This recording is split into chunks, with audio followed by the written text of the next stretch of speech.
ధనవంతులను కూడా చూడండి మీరు. ఏ బిల్ గేట్సో, వారన్ బఫెటో, ఇంకొకరు పెద్ద పెద్ద వాళ్ళని చూసారనుకోండి, వాళ్ళ డబ్బులు ఏమో తీసుకొచ్చి తిరుపతి హుండీకో, యాదగిరిగుట్టలో దేవుడికి బంగారం తాపడానికో పెట్టరు.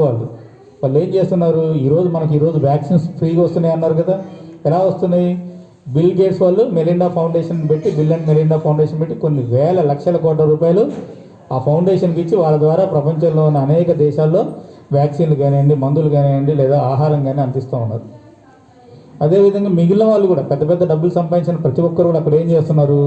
మళ్ళీ వాళ్ళు వెనక్కి వెళ్ళి వాళ్ళు చదివి వచ్చిన స్కూల్కి, కాలేజీకి, యూనివర్సిటీకి డబ్బులు ఇచ్చి ఆ యూనివర్సిటీలో పరిశోధన జరగడానికి, లేదా పేద విద్యార్థులు అక్కడికి వెళ్ళి స్కాలర్షిప్లతో చదువుకోవడానికి. ఇప్పుడు మన ఇండియా నుంచి ఎంతోమంది అమెరికా వెళ్ళి చదువుకుంటూ ఉంటారు స్కాలర్షిప్లు తీసుకొని.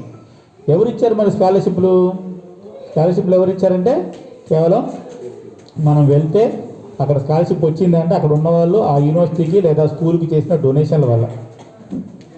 మన దగ్గర పూర్తిగా ఆ ఆస్పెక్ట్ని మనం నెగ్లెక్ట్ చేసాం. ఈరోజు ఆ విద్యాలయాల్ని వాటిని కాపాడుకుంటే ఆటోమేటిక్గా సమాజం అనేది డెవలప్ అవుతుంది. అది మనం మర్చిపోయాం. సో వాటన్నిటిని గుర్తు చేసుకుంటూ, వాటన్నిటితో ఎక్కడైనా సమస్య ఉన్నప్పుడు మేము అందరం ఉన్నాము అని చెప్పి మీరందరూ ముందుకు రావటం, దాంట్లో నన్ను భాగస్వామ్యం చేయటం నాకు చాలా హ్యాపీగా ఉంది. సో నాకు చేతనైనంత సహాయం చేస్తాను. నేను 10 మందికి ఆర్గనైజేషన్ గురించి కూడా చెప్దాం. మనం వీళ్ళ ప్రొడక్ట్స్ ఇంకా ఎక్కువగా మనం మార్కెటింగ్ చేయడానికి ప్రయత్నం చేద్దాము.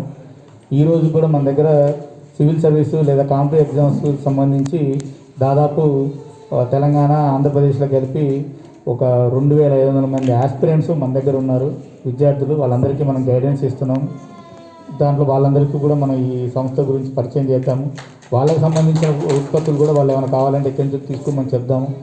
సో దీన్ని తప్పనిసరిగా ముందుకు తీసుకెళ్దామని నేను చెప్తున్నాను. అదేవిధంగా నన్ను ఇక్కడికి పిలిచినందుకు మీ అందరికీ కూడా thank you very much. Thank you.